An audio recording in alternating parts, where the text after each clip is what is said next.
পুরাতন জামা পরে ঈদ করা বেজার বা দুঃখের নয়, বরং লজ্জার বিষয় হলো যারা রোজা না রেখে ঈদের নামাজ পড়তে আসবে, ঠিক কিনা? ঈদের আনন্দ তাদের মধ্যে বাতাস বইবে যারা পরিপূর্ণ এক মাস রোজা রেখেছে, ওদের জন্য ঈদের আনন্দ, ঠিক কিনা?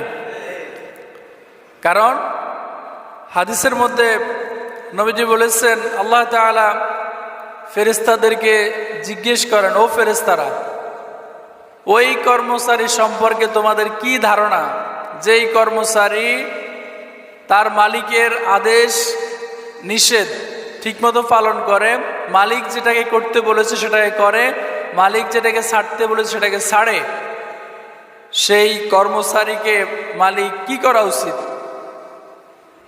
ফেরেশতা